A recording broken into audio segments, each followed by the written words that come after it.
Este video llega gracias a Booktime. Aubiblio presenta Los idiotas de Joseph Conrad. Íbamos por la carretera de Treguier a Kervanda. Avanzamos trotando entre los setos que cubrían los muros de tierra a ambos lados del camino. Luego, al pie de la empinada subida que precede a Plumar, el caballo aminoró la carrera y el cochero bajó pesadamente del carruaje. Agitó el látigo y subió la cuesta, caminando torpemente al lado, con una mano en el estribo y la mirada fija en el suelo. Al cabo de un rato, levantó la cabeza, señaló la cima de aquel trecho con la punta del látigo y dijo: «Ahí está el idiota». El sol brillaba violentamente sobre la superficie ondulada de la tierra. Las elevaciones estaban coronadas por árboles escuálidos que se asomaban al cielo como si estuvieran sobre un pedestal. Los pequeños campos, recortados por setos y muros de piedra que zigzagueaban sobre las laderas, salpicados de manchas de vivos verdes y amarillos, semejantes a los garabatos poco hábiles de un artista ingenuo. Y el paisaje estaba dividido en dos por una franja blanca del camino que se extendía a lo lejos en tramos sinuosos, como un río de polvo que se arrastra como una culebra haciendo el recorrido desde las colinas hacia mar. «Aquí está», dijo de nuevo el conductor. En la abundante hierba que bordeaba la carretera, un rostro se deslizó junto al carruaje a la altura de las ruedas mientras pasábamos lentamente. El rostro inmaduro estaba enrojecido y la cabeza de Pepino, con el pelo cortado al ras, daba la impresión de estar degollada, con la barbilla en el polvo. El cuerpo se perdía entre los arbustos que crecían espesos a lo largo del fondo de la profunda zanja. Era la cara de un chico. Podía tener 16 años, a juzgar por el tamaño. Tales criaturas son olvidadas por el tiempo y viven intactas por los años hasta que la muerte las recoge en su seno compasivo. La muerte fiel que nunca olvida, a pesar de estar ocupada, al más insignificante de sus hijos. «¡Ah! Ahí hay otro», dijo el hombre, con cierta satisfacción en el tono, como si hubiera divisado algo que esperaba. Había otro. Ese estaba erguido, casi en medio de la carretera, bajo el ardor del sol, al inicio de su propia sombra achatada. Y estaba de pie, con las manos metidas en las mangas opuestas de su largo abrigo, la cabeza hundida entre los hombros, todo encogido en bajo el calor abrasador. Desde la distancia tenía el aspecto de alguien que sufre un frío intenso. «Son gemelos», explicó el conductor. El idiota se apartó 2 pasos del camino y nos miró por encima del hombro cuando pasamos junto a él.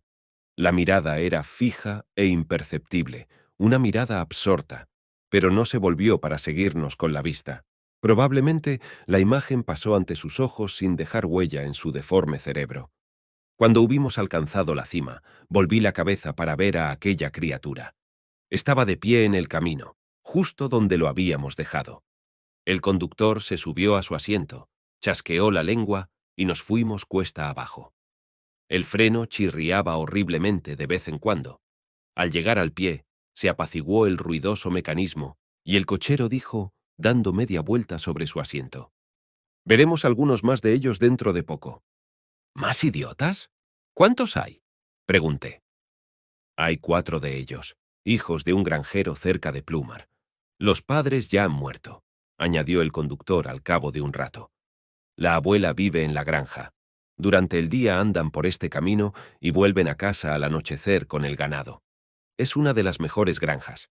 Vimos a los otros 2, un chico y una chica, tal como dijo el conductor.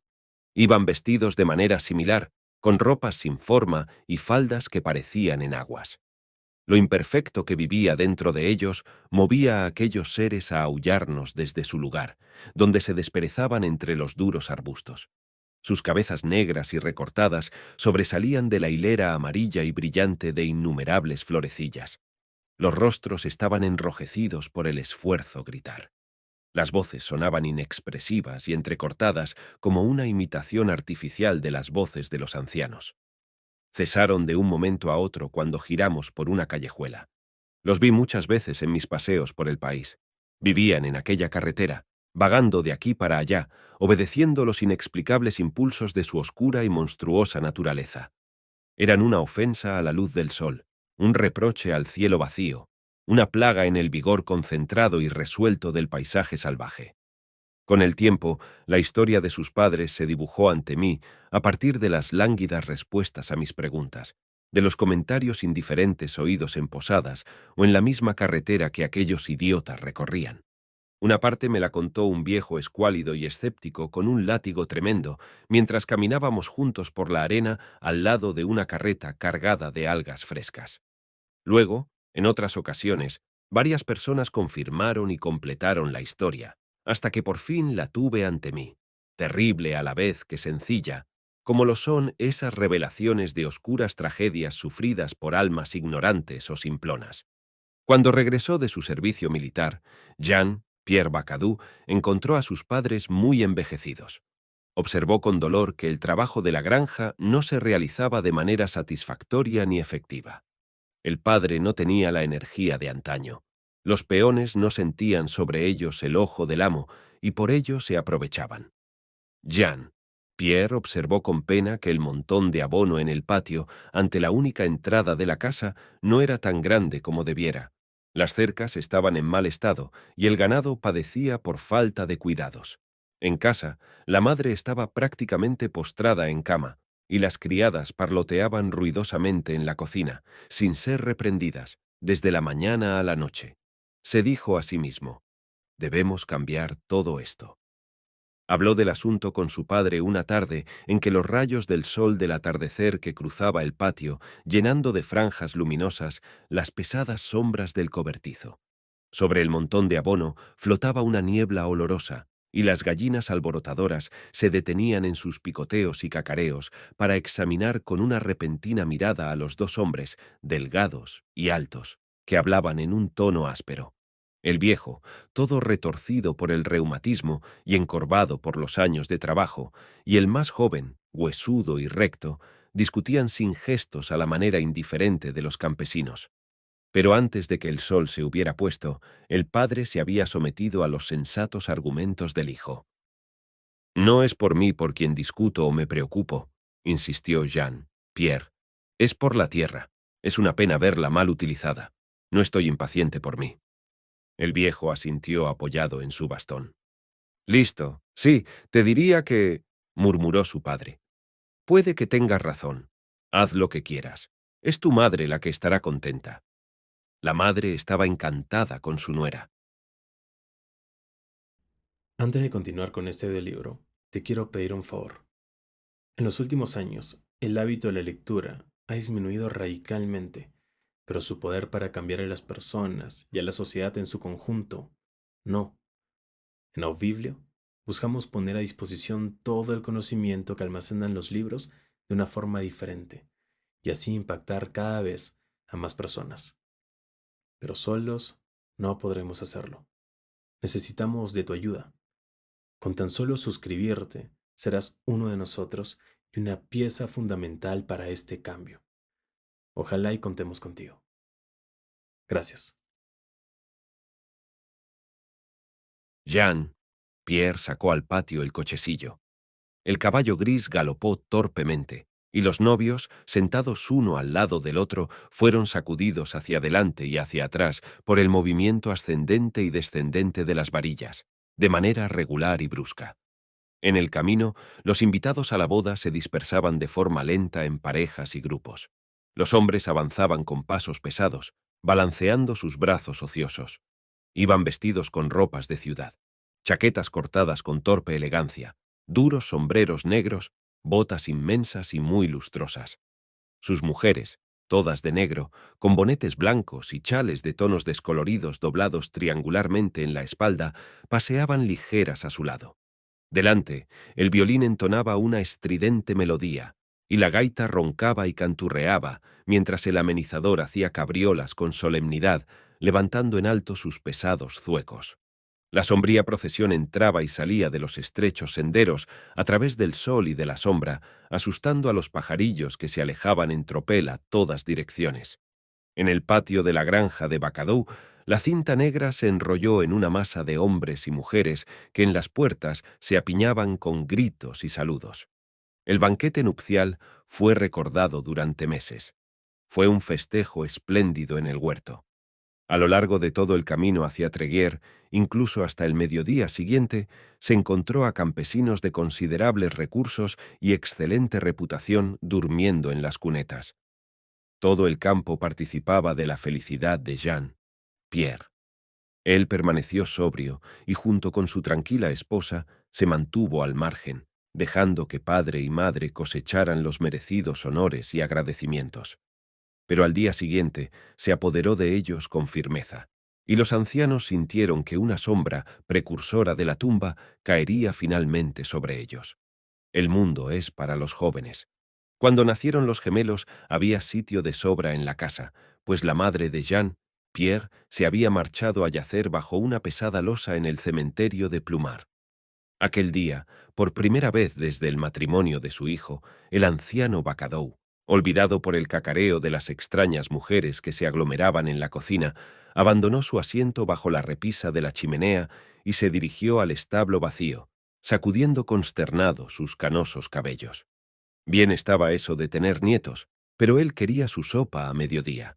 Cuando le mostraron los bebés, los miró por mucho tiempo y murmuró algo así como: «Es demasiado». Es imposible saber si se refería a demasiada felicidad o simplemente al número de sus descendientes. Parecía ofendido, en la medida en que su viejo rostro de madera podía expresar algo, y durante días se le pudo ver, casi a cualquier hora del día, sentado en la puerta, con la nariz sobre las rodillas, una pipa entre las encías y una especie de una furiosa osquedad. Una vez habló a su hijo con cierto aire de queja, aludiendo a los recién llegados. «Se pelearán por la tierra». «No te molestes por eso, padre», contestó Jean. Pierre, con un aire de seguridad indiferente, impasible, caminando, doblado y tirando de una vaca terca. Era feliz, y también Susan, su esposa. No era una alegría etérea por haber traído 2 nuevas almas al mundo. Dentro de 14 años, los 2 muchachos serían una ayuda. Más tarde, Jean, Pierre se imaginó a sus 2 hijos grandes recorriendo la hacienda de parcela en parcela, recabando tributo a la tierra amada y fructífera. Susan también estaba contenta, pues no quería que la vieran y criticaran como una mujer desgraciada. Por ellos, ahora que tenía hijos, nadie podía llamarla así. Tanto ella como su marido habían visto algo del mundo. Él durante su servicio militar, mientras que ella cuando pasó alrededor de 1 año en París con una familia bretona, pero se sentía demasiado nostálgica como para permanecer mucho tiempo lejos de ese lugar verde y montañoso, rodeado por un árido círculo de peñascos, donde había nacido. Pensó que tal vez uno de los niños debería ser sacerdote, pero no le dijo nada a su marido, que era republicano y odiaba a esos carroñeros, como llamaba a los ministros de la iglesia. El bautizo fue un acontecimiento espléndido. Acudió todo el municipio, pues los Bacadous eran ricos e influyentes, y de vez en cuando no les importaban gastar. El abuelo estrenó un abrigo nuevo. Algunos meses después, una noche, ya barrida la cocina y la puerta cerrada, Jean, Pierre, mirando el catre, preguntó a su mujer: «¿Qué les pasa a esos niños?».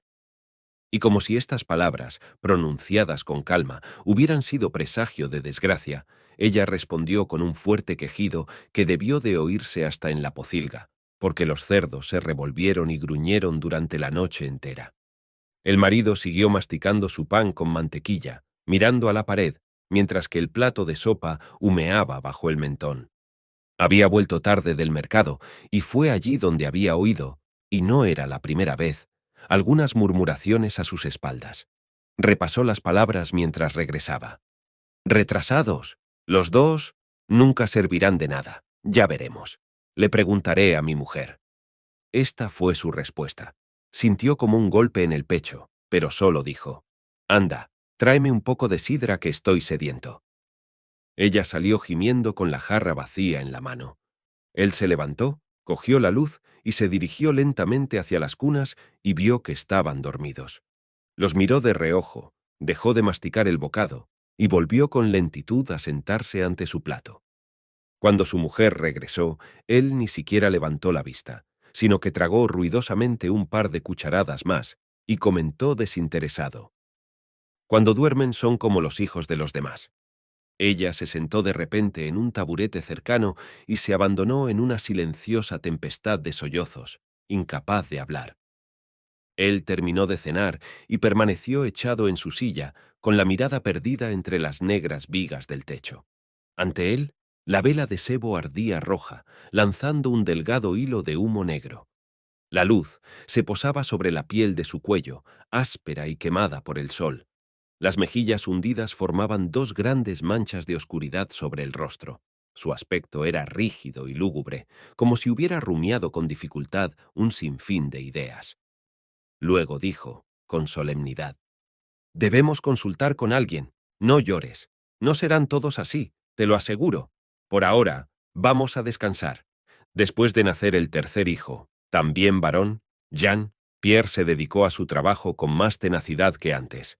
Sus labios parecían más finos y apretados que antes, como si temiera que la tierra que estaba labrando pudiera oír la voz de la esperanza que murmuraba en su pecho.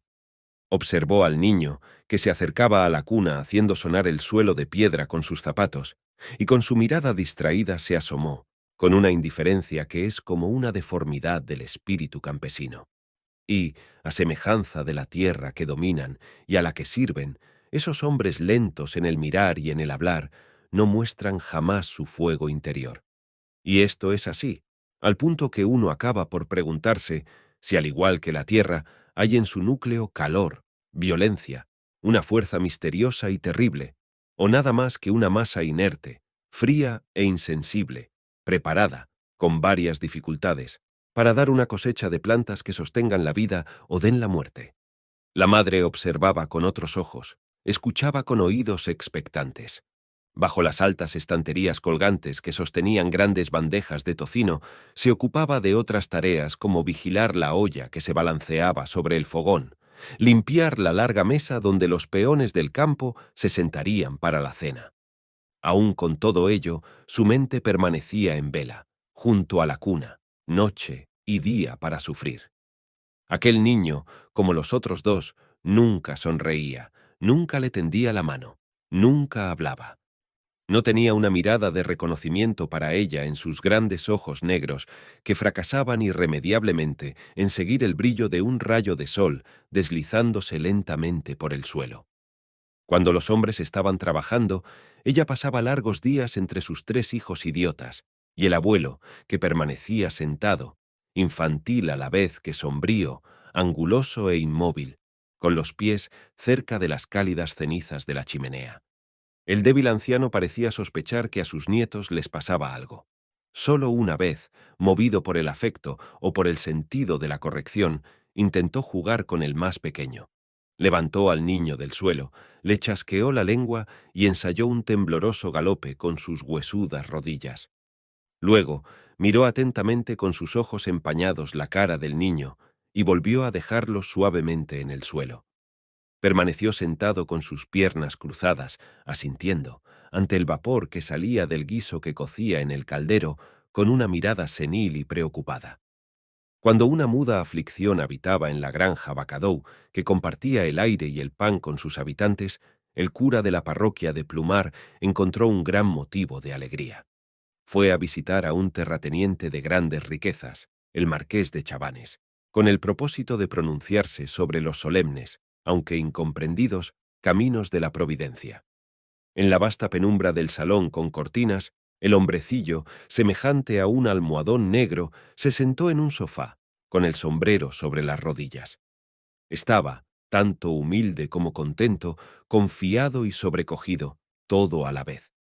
Lo imposible se había hecho realidad. Jean, Pierre Bacadou, el enfurecido campesino republicano, había ido a misa el domingo pasado. Se había propuesto agasajar a los sacerdotes visitantes en la próxima fiesta de Plumar. Era un triunfo para la iglesia. Pensé en venir enseguida a decírselo al señor marqués. Sé lo preocupado que está por el bienestar de nuestro país, declaró el sacerdote, secándose la cara. Le pidieron que se quedara a cenar. Los chavanes, que regresaban aquella tarde, tras acompañar a su invitada hasta la puerta principal del parque, discutieron el asunto mientras paseaban a la luz de la luna, arrastrando sus largas sombras por la avenida resguardad por castaños. La marquesa había sido alcaldesa del municipio conformado por Plumar, las aldeas de la costa y las islas que bordean la planicie de las Arenas. Había sentido que su posición peligraba, pues había un fuerte movimiento republicano en esa parte del país. Pero ahora, la conversión de Jean, Pierre los ponía a salvo. Estaba muy satisfecho. «No tienes ni idea de lo influyentes que son esas personas», explicó a su mujer. «Ahora, estoy seguro, las próximas elecciones nos irá bien. Seré reelegido». «Tu ambición es insaciable, Charles», exclamó alegremente la marquesa. «Pero, cariño», argumentó el marido con seriedad, «es muy importante que aquel hombre sea alcalde este año, debido a las elecciones para la Cámara». Jean, Pierre, se había entregado a la madre de su esposa. Madame Levaille era una mujer de negocios, conocida y respetada a lo largo y ancho de la ciudad. Se la veía por el campo, a pie o en el carro de un conocido, en perpetuo movimiento. A pesar de sus 58 años y su figura corpulenta y pesada, estaba aún activa, en constante búsqueda de negocios. Tenía casas en todas las aldeas, trabajaba en las canteras de granito, cargaba los barcos con piedra e incluso comerciaba con las islas del canal. Tenía las mejillas anchas, los ojos muy abiertos, hablaba con persuasión y defendía sus argumentos con la plácida e invencible convicción de una anciana que sabe lo que piensa y dice. Rara vez dormía 2 noches seguidas en la misma casa, y las posadas de los caminos eran los mejores lugares para preguntar por su paradero. O bien había pasado por allí, o se esperaba que pasara a las 6, ya que alguien, al entrar, la había visto por la mañana o esperaba encontrarla aquella noche. Después de las posadas, que abundaban en los caminos, las iglesias eran los lugares que más frecuentaba. Los hombres de opiniones liberales inducían a los niños pequeños a correr hacia los templos sagrados para ver si Madame Levaille estaba allí, para decirle que fulano de tal estaba en el camino esperando para hablarle de patatas, harina, piedras o casas, y ella interrumpía sus devociones, salía parpadeando y cubriéndose del sol con una mano, dispuesta a discutir asuntos de negocios de una manera tranquila y sensata sobre la mesa en la cocina de la posada de enfrente. Últimamente se había quedado varios días con su yerno, aliviándolo de la tristeza y la desgracia, contagiándole la serenidad y aconsejándole en un tono suave. Jean, Pierre sintió que su fortaleza, forjada en el regimiento, le eran arrancadas del pecho, no por órdenes o quejas, sino por los hechos inexplicables que le estaban sucediendo. Caminando por sus tierras, reflexionó. Eran 3, todos iguales. ¿Por qué? Esas cosas no le ocurrían a todo el mundo. Se podría tolerar y comprender que haya sido solo uno, pero 3, los 3, inútiles para siempre, serán incapaces de alimentarse por sí solos mientras vivan. ¿Qué sería de las tierras cuando yo muera? La forma en la que reaccionó fue insólita. Sacrificaría sus convicciones. Un día le dijo a su esposa, «Mira si tu Dios puede hacer algo por nosotros. Paga algunas misas». Susan abrazó a su hombre. Él permaneció impasible, giró sobre sus talones y salió. Pero más tarde, cuando una sotana negra oscureció el umbral de su puerta, no se opuso. Incluso él mismo ofreció un poco de sidra al sacerdote. Escuchó la charla con docilidad. Fue a misa entre las 2 mujeres. Cumplió con lo que el cura llamaba sus deberes religiosos de Pascua. Aquella mañana se sintió como un hombre que había vendido su alma. Por la tarde se peleó ferozmente con un viejo amigo y vecino que había comentado que los curas se habían llevado la mejor parte.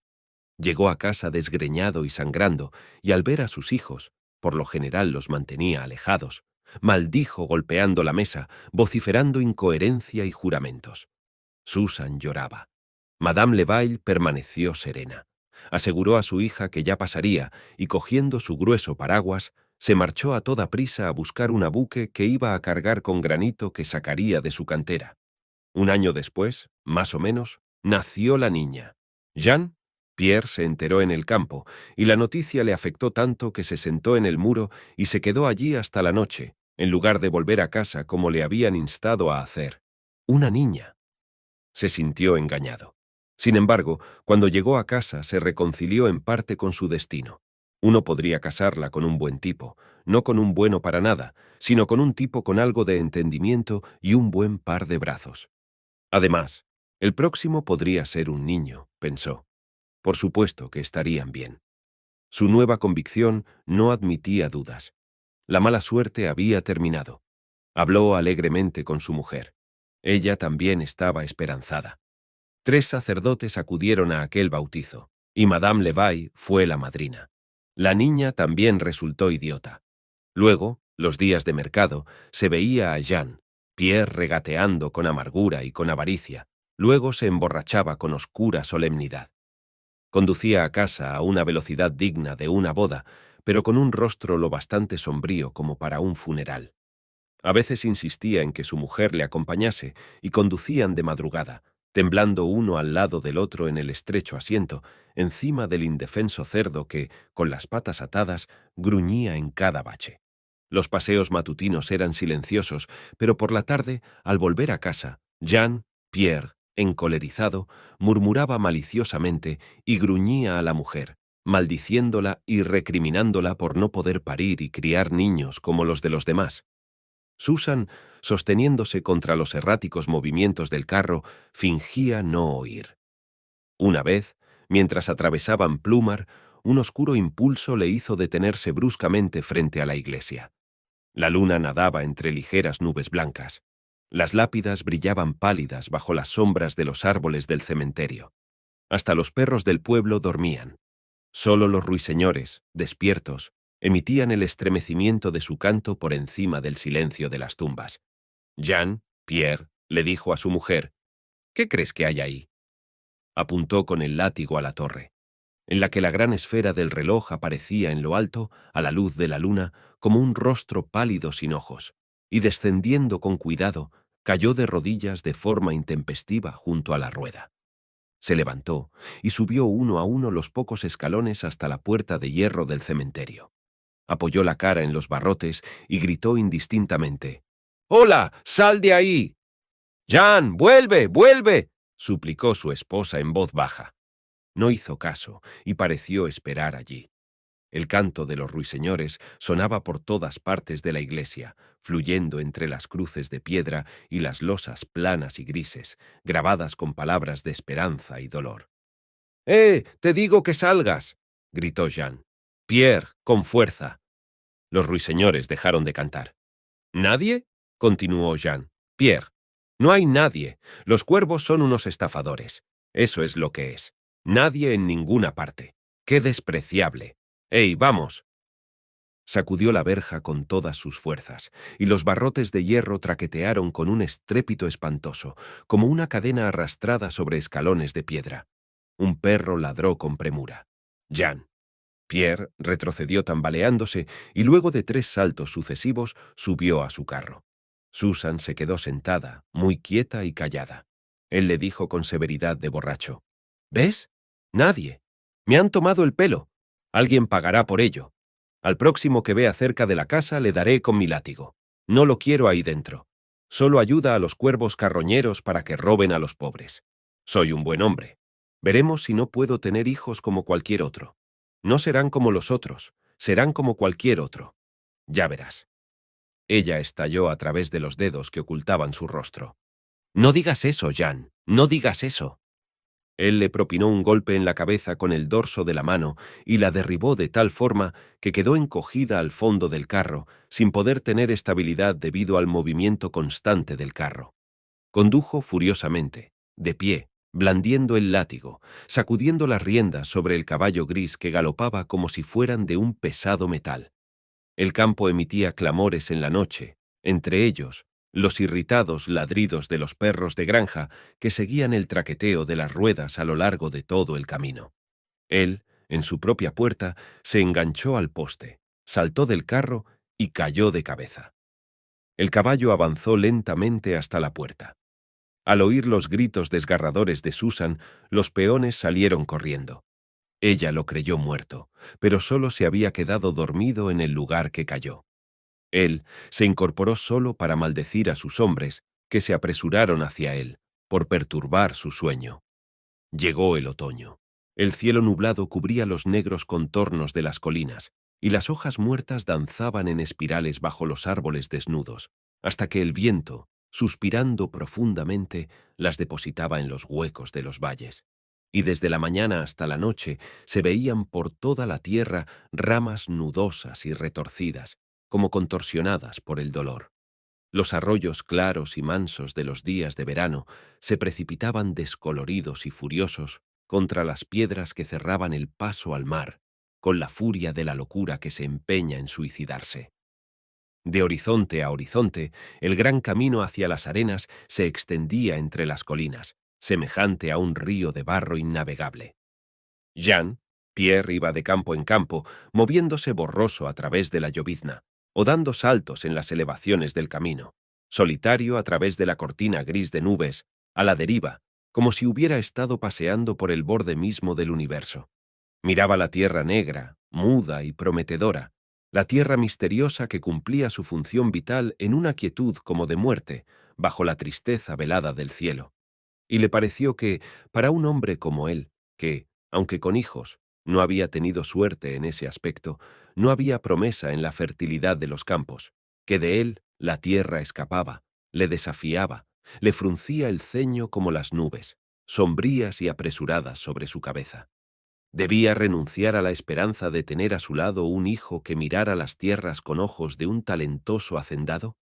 ¿Debía tolerar la idea de nunca engendrar un hombre que pensara como él pensaba, que sintiera como él sentía, alguien que formara parte de su familia, que permaneciera para pisotear con maestría aquella tierra cuando él ya no estuviera? Pensó en algunos parientes lejanos y se sintió lo bastante salvaje como para maldecirlos en voz alta. ¡A ellos! ¡Jamás! Se volvió hacia su casa, yendo directamente hacia el tejado de su vivienda, visible entre los esqueletos de los árboles. Cuando cruzó el umbral, una bandada de pájaros graznando se posó lentamente en el campo, revoloteando como copos de hollín. Aquel día, Madame Levaille había ido a primera hora de la tarde a la casa que tenía cerca de Kerbanion. Tenía que pagar a algunos de los hombres que trabajaban en su cantera de granito. Llegó a tiempo porque en su casita había una tienda donde los obreros podían gastar sus sueldos sin tener que ir a la ciudad. La casa se alzaba solitaria entre las rocas. Un camino de barro y piedras llevaba a la puerta. Los vientos marinos que llegaban a Stonecutters Point, recién levantados de la feroz agitación de las olas, aullaban violentamente contra los inmóviles montones de rocas negras que se mantenían firmes. Ante la inclemencia de los vendavales, la morada se mantenía en una calma resonante e inquietante, como la calma en el centro de un huracán. En las noches de tormenta, cuando bajaba la marea, la bahía de Fougères, a 15 metros por debajo de la casa, parecía un inmenso pozo negro, del que ascendían murmullos y suspiros, como si las arenas de allá abajo se quejaran.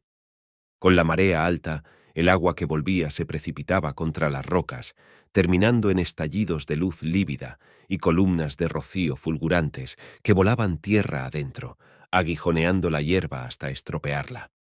La oscuridad vino de las colinas, fluyó sobre la costa, apagó los fuegos rojos del atardecer y se dirigió hacia el mar.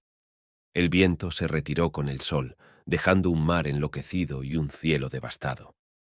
El cielo sobre la casa parecía cubierto de trapos negros, sostenidos aquí y allá por alfileres de fuego. Madame Levaille, por esta noche la sirvienta de sus propios obreros, trató de inducirles a marcharse.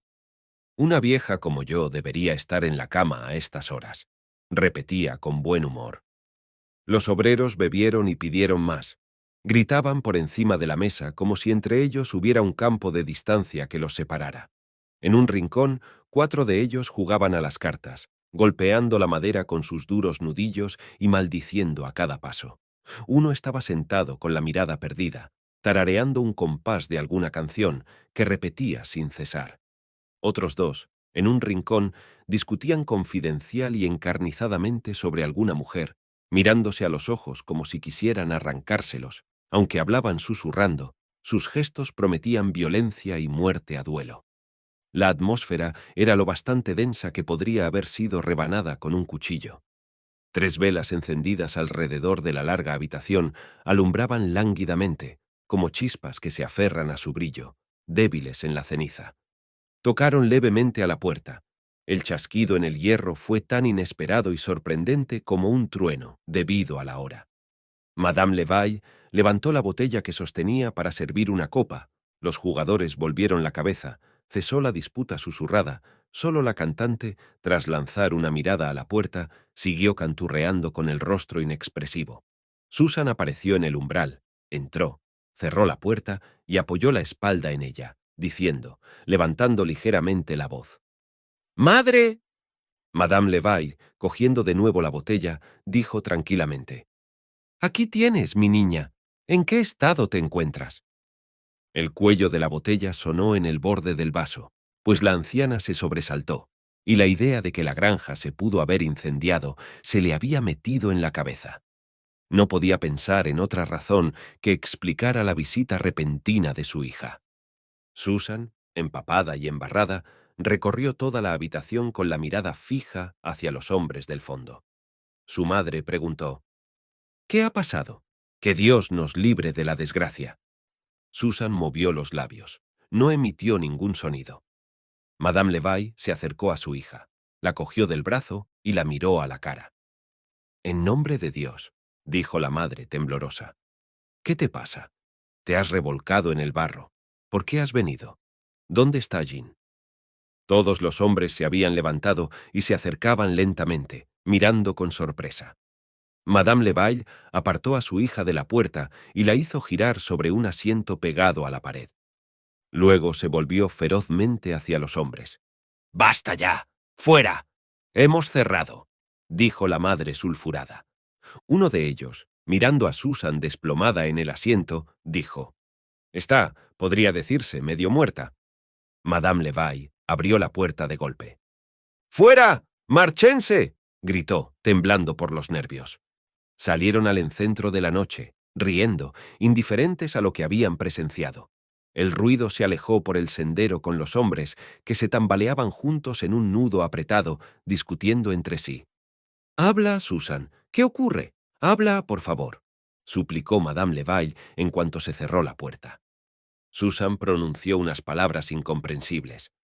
La anciana dejó caer las manos y se quedó mirando a su hija con ojos desconsolados.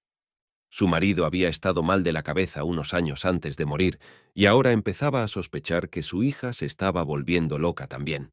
Preguntó con apremio: «¿Sabes ya dónde estás? ¿O tú sabes dónde está él? Está muerto».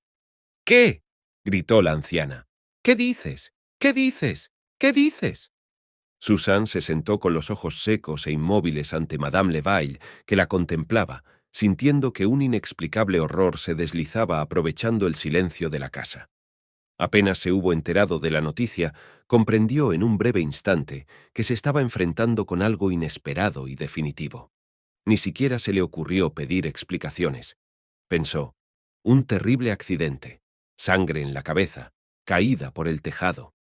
Permaneció allí, distraída y muda, parpadeando con sus ojos viejos. De repente, Susan dijo: «Lo he matado». Por un momento, la madre permaneció inmóvil, casi sin respirar, pero con el rostro sereno. Al segundo siguiente, prorrumpió en un grito: «¡Loca miserable! ¡Te cortarán el cuello!». Imaginó que los gendarmes entraban en la casa y le decían: «Queremos a su hija, entréguela». Conocía bien al brigadier, un viejo amigo, familiar y respetuoso, que le decía cordialmente: «A su salud, señora», antes de llevarse a los labios la copita de coñac especial que guardaba para los amigos. Se puso a correr de un lado a otro, como si buscara algo que necesitara con urgencia.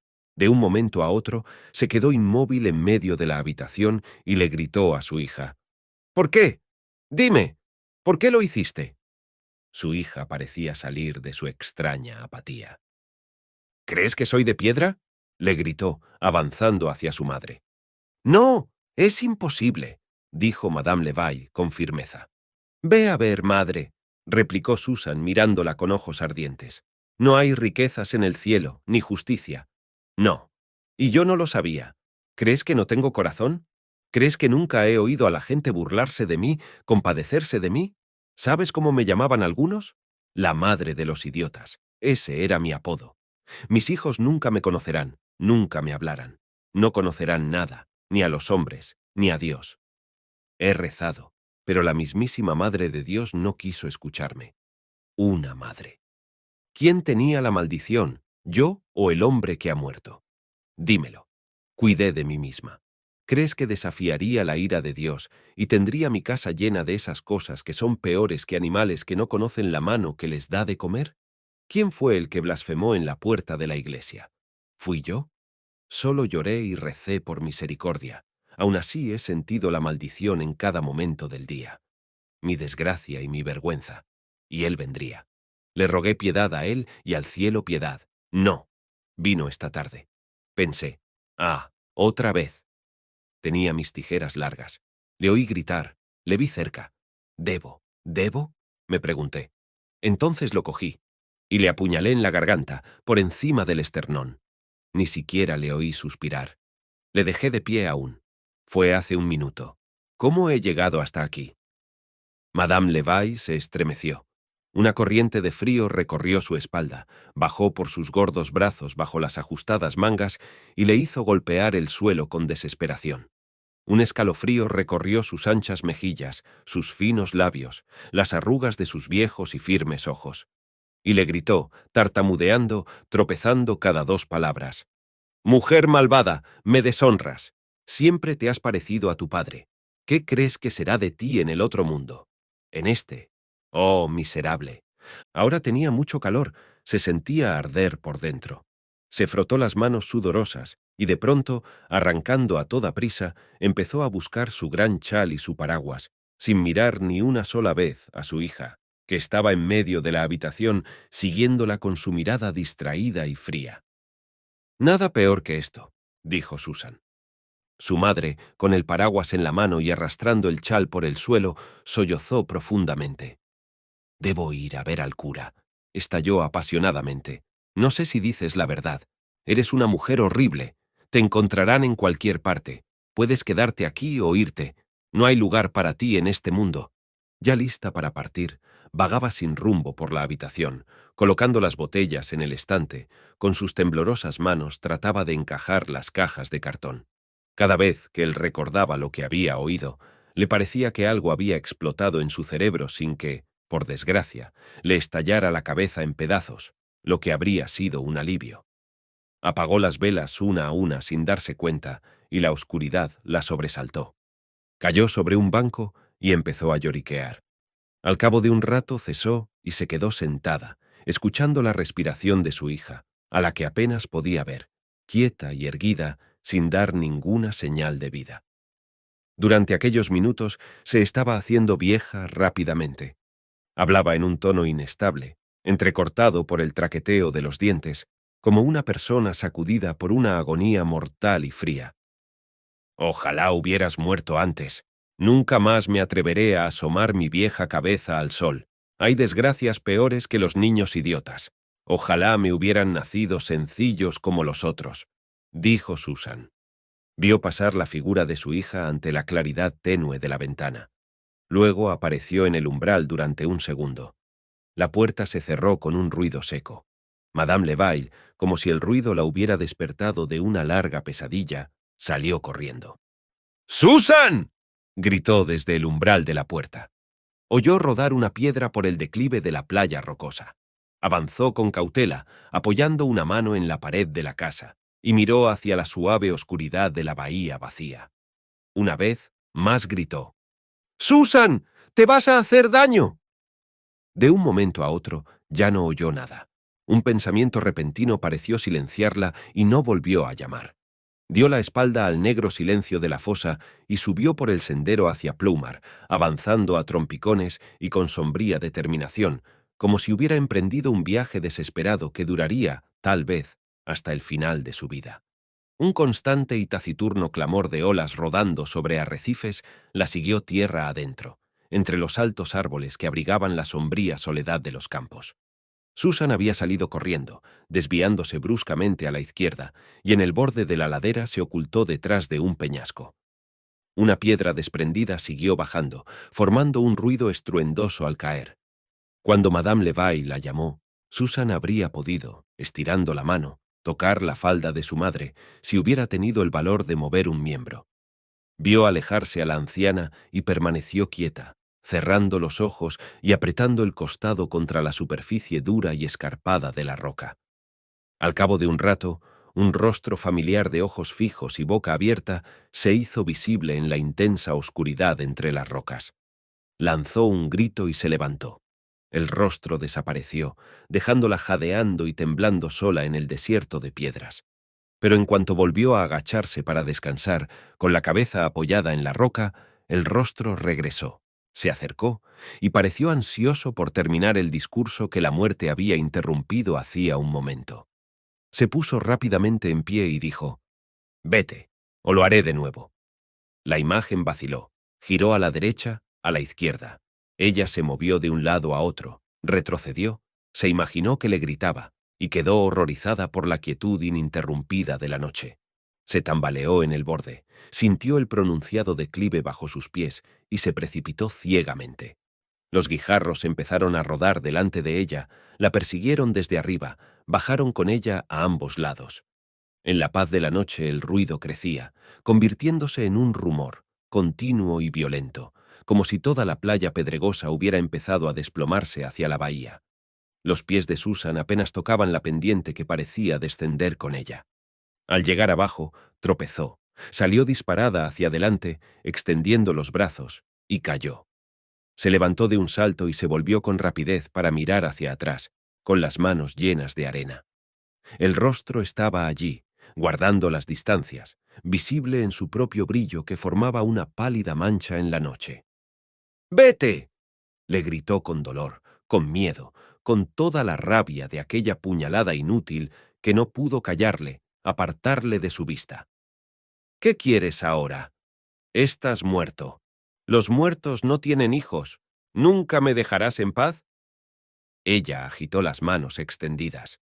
Pareció sentir el aliento de los labios entreabiertos, y con un largo grito huyó por el llano de la bahía. Corría ligera, inconsciente de su cuerpo. Las altas y afiladas rocas que asoman por encima de la reluciente llanura de aguas azules, como puntiagudas torres de iglesias sumergidas, se deslizaban junto a ella. A la izquierda, a lo lejos, pudo ver algo que brillaba. Un amplio disco de luz en cuyo centro giraban estrechas sombras como los radios de una rueda. Oyó una voz que decía: «¡Ahí!», y Susan respondió con un grito salvaje. La estaba persiguiendo para que se detuviera. Se lanzó a través de la noche, pasando junto al asustado grupo de recolectores de algas que permanecían de pie alrededor de su linterna, paralizados por el miedo que les producía el grito sobrenatural que salía de aquella sombra que huía. Los hombres miraban con miedo. Una mujer cayó de rodillas y, cruzándose de brazos, comenzó a rezar en voz alta. Una niña, con su falda harapienta llena de algas viscosas, comenzó a sollozar con desesperación, arrastrando su empapada carga cerca del hombre que llevaba la luz. Alguien dijo: «La cosa salió corriendo hacia el mar. Mira cómo se extienden los charcos. ¿Oyes, mujer? ¡Levántate!». Varias voces gritaron juntas: «Sí, vámonos. Dejemos que esa cosa maldita se vaya al mar». Siguieron adelante, manteniéndose cerca de la luz. De repente, un hombre juró en voz alta: iría a ver qué pasaba. Había sido la voz de una mujer. Iría. Hubo estridentes protestas de las mujeres, pero su alta figura se separó del grupo y echó a correr. Ellas lo persiguieron con un grito unánime de voces asustadas. Una palabra, insultante y burlona, volvió, lanzada hacia ellos a través de la oscuridad. Una mujer gimió. Un anciano dijo gravemente: «Esas cosas hay que dejarlas en paz». Avanzaron más despacio, arrastrando los pies en la arena que cedía y susurrándose unos a otros que Milord no temía nada, al no tener religión, pero que algún día acabaría mal. Susan se encontró con la marea entrante junto al islote del Cuervo y se detuvo, jadeante, con los pies en el agua. Oyó el murmullo y sintió la fría caricia del mar, y más tranquila ahora pudo ver la sombría y confusa masa del cuervo a un lado, y al otro la larga franja blanca de arenas de Molene. Se volvió y vio a lo lejos el contorno irregular de la costa. Casi frente a ella aparecía la torre de la iglesia de Plumar, una esbelta y alta pirámide que se elevaba oscura y puntiaguda hacia el brillo agrupado de las estrellas. Se sintió extrañamente tranquila. Sabía dónde estaba y empezó a recordar cómo había llegado hasta allí y por qué. Se asomó a la suave oscuridad que la rodeaba. Estaba sola. No había nada allí, nada cerca de ella, ni vivo ni muerto. Susan chapoteó unos metros sin poder librarse del agua que murmuraba tiernamente a su alrededor, y de pronto un gorgoteo malicioso casi la hizo perder el equilibrio. Su corazón latía de miedo. Aquel lugar era demasiado grande y vacío para morir en él. Mañana harían con ella lo que quisieran, pero antes de morir debía decirles a los caballeros vestidos de negro que hay cosas que ninguna mujer puede soportar. Debe explicarles cómo sucedió. Se mojó hasta la cintura, demasiado preocupada para darse cuenta. Debe explicarlo, se decía. Imagino todo el discurso que tenía que decir. Llegó como siempre y dijo sin más: ¿crees que voy a dejar la tierra a esa gente que no conozco? ¿O sí? Ya veremos. Vamos, criatura sin fortuna. Y extendió los brazos. Entonces yo le dije: por Dios, nunca. Y él dijo, dándome golpes con las palmas abiertas: no hay Dios que me sostenga. Entiéndelo, inútil. Haré lo que quiera. Y me tomó por los hombros. Entonces yo pedí ayuda a Dios, y al minuto siguiente, mientras él me sacudía, sentí mis largas tijeras en la mano. Tenía la camisa desabrochada y a la luz de las velas vi su garganta. Grité: ¡suéltame! Me aplastaba los hombros con fuerza. Entonces pensé: «No, ¿debo hacerlo? Entonces toma». Y lo apuñalé en el cuello. Nunca lo vi caer. Su viejo padre nunca giró la cabeza. Es sordo e infantil. Nadie le vio caer, pues salí corriendo. Había estado trepando entre los peñascos del Cuervo y ahora se encontraba, sin aliento, de pie entre las pesadas sombras del islote rocoso. El Cuervo está conectado con tierra firme por un muelle natural de piedras inmensas y resbaladizas. Su intención era volver a casa por allí. ¿Seguiría allí de pie? En casa.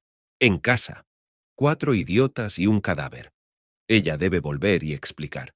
Cualquiera lo entendería, pensó.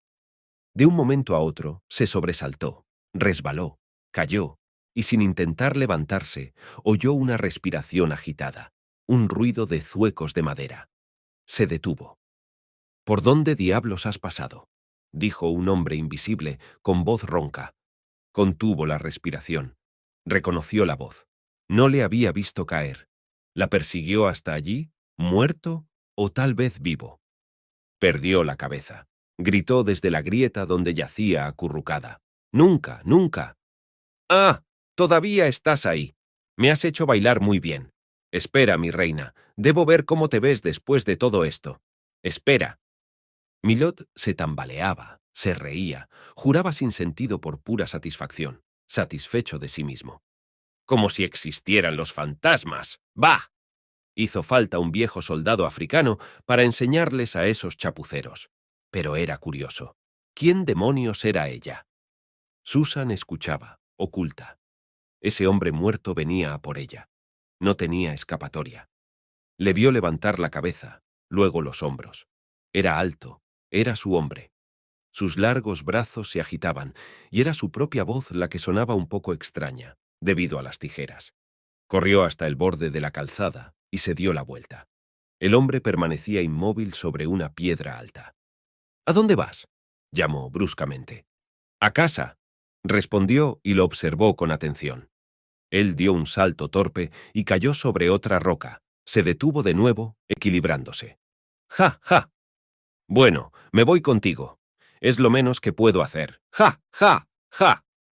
Lo miró fijamente hasta que sus ojos parecieron convertirse en carbones incandescentes que ardían en lo más profundo de su cerebro, y aún así sintió un miedo mortal de distinguir unos rasgos que le eran familiares. Debajo de ella, el mar golpeaba suavemente la roca con un chapoteo continuo y suave. Dijo el hombre, avanzando otro paso. «Voy a por ti. ¿Qué te parece?» Ella temblaba. Venían a por ella. No había escapatoria, ni paz, ni esperanza. Miró a su alrededor con desesperación. De pronto, se ensombreció toda la costa. Cerró los ojos y gritó. «¡No puedes esperar a que me muera!» La sacudió un odio furioso hacia esa sombra que la perseguía en este mundo, insatisfecha hasta por la muerte, empeñado en su anhelo de engendrar un heredero que fuera como los hijos de los demás. Ella continuó salvajemente. «Quiero vivir. Vivir sola una semana. Un día. Debo explicarles. Te haría pedazos. Te mataría 20 veces antes que dejar que me toques mientras viva. ¿Cuántas veces debo matarte, blasfemo? Satanás te envía aquí. Yo también estoy condenada». «Vamos», dijo Milord, alarmado y conciliador. «Estoy perfectamente vivo». Milord se precipitó hacia adelante y cayó con la barbilla por encima del borde. Vio el agua blanqueada por los forcejeos de la niña y oyó un grito de socorro que parecía elevarse por la parte perpendicular de la roca y volar hacia el cielo alto e impasible. Madame Levaille estaba sentada, con los ojos secos, sobre la hierba corta de la ladera de la colina, con las gruesas piernas estiradas y los viejos pies vueltos hacia arriba. Sus zuecos estaban cerca, y más allá, el paraguas yacía en la hierba marchita como un arma que se le hubiera caído de las manos a un guerrero vencido. El marqués de Chabannes, a caballo, con una mano enguantada en el muslo, la miraba mientras ella se levantaba trabajosamente, entre gemidos. Por el estrecho camino, 4 hombres transportaban tierra adentro el cuerpo de Susan en una carretilla de mano. Madame Levaille acompañaba la procesión con la mirada. «Sí, señor marqués», dijo sin ánimo, en su habitual tono tranquilo de anciana razonable. «Hay gente desgraciada en esta tierra. Yo solo tuve una hija, solo una, y no quieren enterrarla en el campo santo». Sus ojos se enrojecieron de repente y una breve lluvia de lágrimas rodó por sus anchas mejillas. Se ciñó el chal. El marqués se inclinó ligeramente sobre su silla y dijo: «Es muy triste. Tiene toda mi simpatía. Hablaré con el cura». Ella estaba incuestionablemente loca, y la caída fue accidental. Milord lo dice claramente.